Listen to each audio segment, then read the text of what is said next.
OTT explainer presents blur. कहानी की शुरुआत होती है एक घर से जहां बहुत तेज बारिश चल रही है, जहां हमें एक गौतमी नाम की लेडी को दिखाया जाता है जिनकी आंखों को देखकर ये लगता है कि वो ब्लाइंड है और वो किसी को वहां बज रहे रैप म्यूजिक को बंद करने को कहती है, पर ऐसा लगता है कि कोई उनको मारना चाहता है। फिर वो डरती हुई सीढ़ियों से ऊपर के कमरे में जाती है और वहाँ लगी रस्सी से फांसी लगा लेती है। तभी वहाँ एक आदमी कैमरे से उनकी फोटोज क्लिक करता हुआ पाया जाता है। फिर नेक्स्ट सीन में गौतमी की जुड़वा बहन गायत्री दिखती है जिनको गला दबाए जाने जैसा महसूस होता है और वो नींद से जग जाती है। वो गौतमी को कॉल करती है बट कॉल रिसीव न होने के कारण उनको अपनी सिस्टर की टेंशन होती है और वो अपने हस्बैंड नील के साथ गौतमी के घर मिलने के लिए चले जाते हैं। रास्ते में उनको एक आदमी और एक लड़की दिखाई देती है जो गौतमी के पड़ोसी होते हैं। जब वो दोनों उसको ढूंढते हैं तो उनको एक रूम में उसकी बॉडी लटकती हुई मिलती है, जिसके बाद वो पुलिस को बुलाते हैं। पुलिस इन्वेस्टिगेट करती है और कहती है कि गौतमी ने ब्लाइंडनेस के कारण डिप्रेशन में आके सुसाइड किया है, बट गायत्री एक्सेप्ट नहीं करती है और कहती है कि ये सुसाइड नहीं बल्कि एक मर्डर है।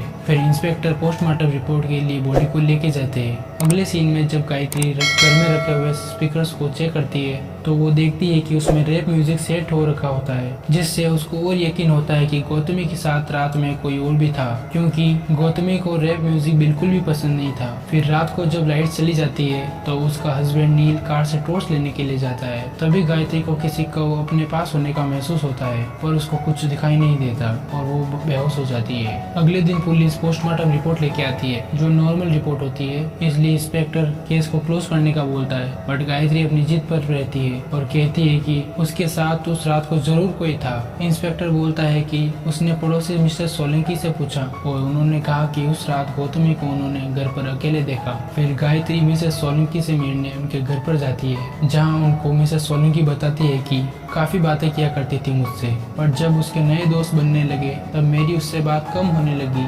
मिसेस सोलंकी गायत्री को बताती है कि गौतमी आई वेलनेस सेंटर के दोस्तों से मिला करती थी। नेक्स्ट सीन में गायत्री उस सेंटर पे जाती है और वो वहाँ देखती है कि कुछ अंधी औरतें गौतमी की बातें कर रही होती है। गायत्री को मालूम होता है कि गौतमी का एक बॉयफ्रेंड था और वो दोनों एक ताल होटल गए थे। वहाँ गायत्री को उसकी फोटोज क्लिक करता हुआ कोई दिखता है। गायत्री उसका पीछा करने लगती है और फिर बिल्डिंग से बाहर आकर गिर जाती है। वहाँ उसका पड़ोसी उसको घर लेकर जाता है। गायत्री उस आदमी पर शक करने लगती है कि उसी ने गौतमी को मारा है, बट पुलिस इंस्पेक्टर उसको समझा के केस क्लोज करने को कहता है। नील और गायत्री गौतमी का अंतिम संस्कार कर देते हैं। वहाँ भी गायत्री को किसी नेगेटिव एनर्जी का होने का महसूस होता है। नील गायत्री को दिल्ली चलने का कहता है, बट गायत्री कहती है कि ताल होटल चलते हैं और पुरानी यादें ताजा करते हैं, और वो ताल होटल पहुँचते हैं। ताल होटल में गायत्री मैनेजर से कहती है कि गौतमी यहाँ 2-3 दिन पहले आई थी, उसका रिपोर्ट चाहिए उसको। मैनेजर उसको रिपोर्ट दिखाता है जहाँ सभी लोग कहते हैं कि होटल गौतमी अकेले ही आई थी।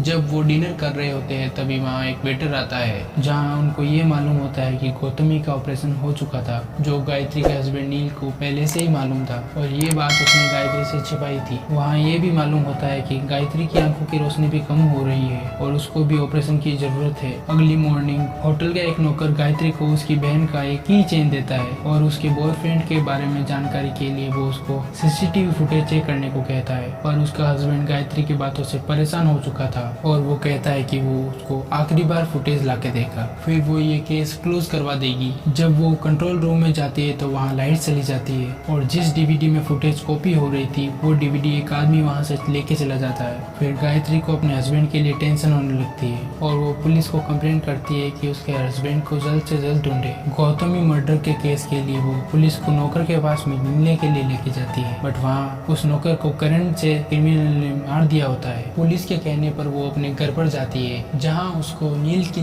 लाश रस्सी से टंगी हुई मिलती है। गायत्री को आंखों से दिखना बंद हो गया था। गायत्री आंखों का ऑपरेशन करवाती है। वो डॉक्टर से बोलती है कि उसको घर जाना है, वो अपने किसी नर्स को उसकी केयर के लिए रखवा दे।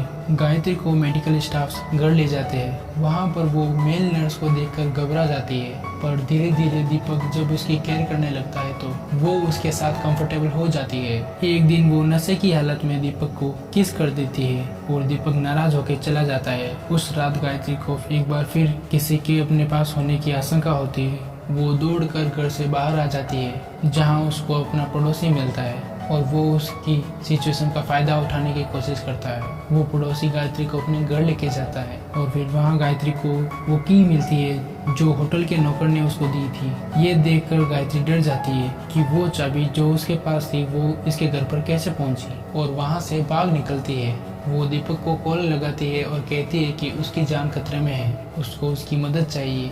दीपक उसको अपने घर पर लेके जाता है। वहाँ गायत्री वॉशरूम के लिए जाती है, तभी उसको वॉशरूम जाते समय ईरा मिलती है।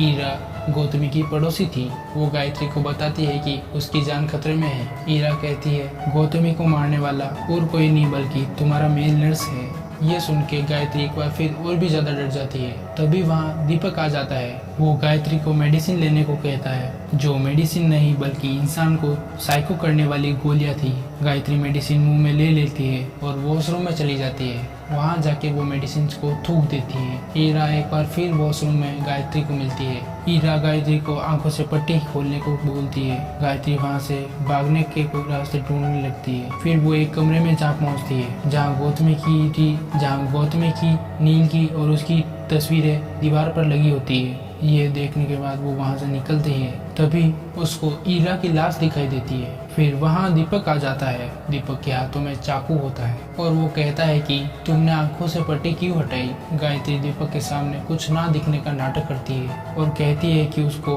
हॉस्पिटल ले जाए, ऑपरेशन फेल हो गया है। ये सुन के दीपक को यकीन हो जाता है कि गायत्री की आंखें अभी तक ठीक नहीं हुई है। वो उसके खाने में मेडिसिन मिला देता है जो गायत्री देख लेती है। उसके बाद खाना ना खाने पर दीपक समझ आता है कि गायत्री को सब कुछ मालूम पड़ गया। तभी वो मेल नर्स गायत्री को एक रूम में एक बॉक्स के पास लेके जाता है जिसमें असली दीपक की लाश होती है। ये देखकर गायत्री भयंकर घबरा जाती है। वो वहाँ गायत्री को उसी बॉक्स में बंद कर देता है। गायत्री काफी कोशिश करके बॉक्स से निकल करके घर से भाग जाती है और वो भागती भागती उसी मिसेस सोलंकी के घर चली जाती है जो उसके घर के पास रहती थी। वहाँ उस घर में वो साइको आ पहुँचता है। तभी ये मालूम होता है कि ये साइको मिसेस सोलंकी का ही बेटा है। मिसेस सोलंकी गायत्री के सिर पर मार के उसको बेहोश कर देती है। फिर वो साइको इतना पागल होता है कि अपनी माँ को भी मार देता है। फिर कुछ देर बाद जब गायत्री को होश आता है तो वो देखती है कि उस साइको ने अपनी माँ को भी मार दिया होता है और घर के सभी खिड़की दरवाजों को ब्लॉक कर दिया होता है। और गायत्री उस साइको को चकमा देके उसके पेट में चाकू मार देती है और पुलिस को हेल्प के लिए कॉल करती है। वहाँ पुलिस आ जाती है और वो साइको पर्सन पुलिस के डर के मारे अपने गले को काट देता है और बढ़ जाता है। इसी के साथ कहानियाँ एंड होती है दोस्तों। अगर वीडियो पसंद आया हो तो लाइक ज़रूर करिएगा। ये एक न्यू चैनल है, इसको सब्सक्राइब भी ज़रूर करिएगा दोस्तों। इससे मुझे और भी वीडियोस लाने का मोटिवेशन मिलेगा।